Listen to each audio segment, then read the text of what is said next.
Hello students, welcome to Gate Electronics Guruji classes. In this video we are going to discuss the topic multiple transformation of continuous time signals. CTA stands for continuous time signals. The total concept of multiple transformation will be discussed in two videos, part A and part B. This is part A of the video, and after completing this I want you to watch the part B of the video. If you can pay your full attention while listening to these two lectures, I can assure you that you won't face any problem while solving any problem related to the topic of multiple transformation. So let's start. Till now we have learned that the basic operations on continuous time signals can be broadly classified into three categories. These are shifting, scaling and reversal, and each of these three basic operations can further be subdivided into two categories. So we have total 6 basic operations that we have learned till now, and I have discussed each one of them in separate video lectures.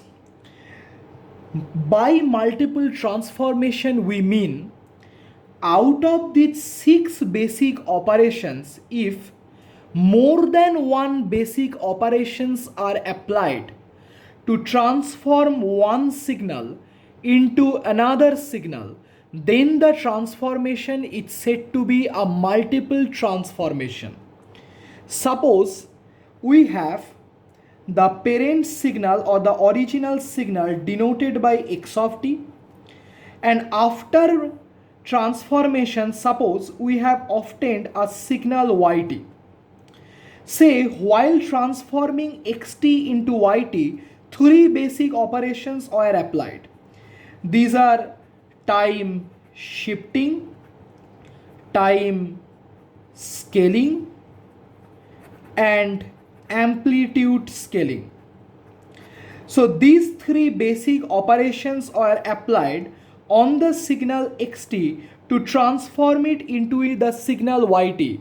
So as you see that more than one basic operations have been applied on the signal xt to transform it into the signal yt, hence clearly this transformation is a multiple transformation. In this lecture I will explain the concept of multiple transformation taking an example, because this will help you to understand the concept at a greater depth. So let us come to the problem, and you have to understand the steps that I am following to tackle the problem. Suppose the original signal you have is xt and the waveform of xt is already given to you, which looks something like this. Suppose after multiple transformations the signal xt is converted or transformed into the signal yt, where yt is x of minus 2t plus 1. You have to finally draw the waveform of x of minus 2t plus 1 from the waveform of xt. So that is what your aim is. Now you have to learn with me the steps that I am following to finally draw the waveform of x of minus 2t plus 1 starting from the waveform of xt. If you can pay your full attention while listening to the steps, I can assure you that the chances of you committing mistakes will be very low. So first come to the step 1. In step 1, you have to simply observe the transformation that has taken place. I see here that the original signal xt after transformation has been converted into the signal yt, where yt is equal to x of minus 2t plus 1.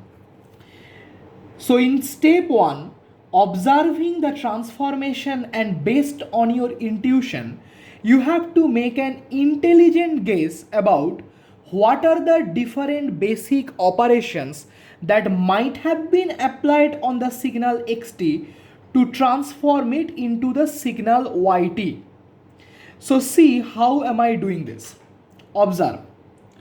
You see that the argument of the signal xt is t. Whatever is written inside the parenthesis is said to be the argument of the signal. Here t is written inside the parenthesis of xt. So clearly t is the argument of xt. In yt you have minus 2t plus 1 written inside the parenthesis. So the argument of yt is minus 2t plus 1. That is the argument of x of minus 2t plus 1 is minus 2t plus 1. So you observe that the argument has changed from t to minus of 2t plus 1. Now have a closer observation. You see that here the coefficient of t is nothing but 1, whereas in minus 2t plus 1 the coefficient of t is minus 2. So the coefficient of t has changed from 1 to minus 2. Now we know that the coefficient's magnitude can be changed by the basic operation which is time scaling, and the sign of the coefficient of t can be changed by the time reversal operation. You see here the magnitude of the coefficient of t has changed from 1 to 2. The magnitude has changed from 1 to 2 and the sign has changed from positive to negative. So clearly time scaling operation has been applied here to change the magnitude of the coefficient of t, and then time reversal operation have been applied to change the sign of coefficient of t. You also observe that a constant 1 has been added inside the argument of the signal. Now we know that by time shifting operation we can add or subtract a constant inside the argument of the signal. So clearly this 1 can be added inside the argument by the time shifting operation. So from these observations I conclude that three basic operations have been applied to transform xt into the signal yt, and these are time scaling, time shifting, and time reversal. I have explained that how I have reached to this conclusion, right? So in step 1, based on your intuition and observing the transformation that has taken place, you have to make an intelligent guess about what are the different basic operations that might have been applied on xt to transform it into the signal yt. Why am I calling this as an intelligent guess? Because your guess shouldn't be completely blind. There should be some logic behind your guess. That's why I am calling it intelligent guess. So the conclusion of step 1 is time scaling, time shifting, and time reversal. These three basic operations have been applied on the signal xt to transform it into the signal yt, that is x of minus 2t plus 1. Now come to step 2. In step 2, you have to decide the sequence in which these basic operations have to be applied to transform xt into yt. In step 1, you simply have made an intelligent guess about what are the basic operations that might have been applied. But you do not know in which order these different basic operations have to be applied for this transformation to take place. That's what you have to decide in step 2. Keep in mind there are multiple possible orders or multiple possible sequences of operations that can be applied to transform signal xt into yt. One possible sequence is you first apply time shifting, then you apply time scaling, and then you apply time reversal. This is one possibility, or you can interchange between these two. So you first apply time scaling, then you apply time shifting, and then you apply time reversal. This is another possible order or sequence. There are 4 more possible order or sequences. but in this problem I am going to use only these two sequences. In part A of the video lecture, I will use this sequence to solve the problem, and in part B of this lecture, I will use this sequence to solve the same problem, and I will show you that the final waveform of x sub minus 2t plus 1 will be same irrespective of which particular sequence I am using. So in this video lecture, I will use this sequence: shifting, scaling and reversal. I hope that the concept is totally clear up to this part. So now come to step 3. In step 3, you have to step by step apply these basic operations, and you have to finally draw the waveform of the final signal. Clear up to this part? See how am I doing this? Before doing anything, keep one thing in mind. While applying any basic transformation, always look at how the time variable t is being changed. What's the meaning of this? This will be clear very soon. So in the first step, that is in the time shifting step, I will convert the signal xt to the signal x of t plus 1. Why am I doing this? I am doing this because you observe that I have to convert xt to x of minus 2t plus 1. So there is a 1 that is present in the added form inside the argument of the signal x of minus 2t plus 1. So to bring this one in the time shifting stage, I am transforming the signal xt to the signal xt plus 1. So I hope it's clear. So in the lecture of time shifting, I have explained it in complete detail how to draw the waveform of the signal after applying the time shifting. So from there you should know that when I am transforming xt to x of t plus 1, that is when t is being changed by t plus 1, if you change this t or replace this t by t plus 1, you will have x of t plus 1. So in this step you are simply changing or replacing t by t plus 1. So in this particular step, while you have to draw the waveform of x of t plus 1 from the waveform of xt, which is already given in the problem, you have to simply cause a left shifting by an amount of 1.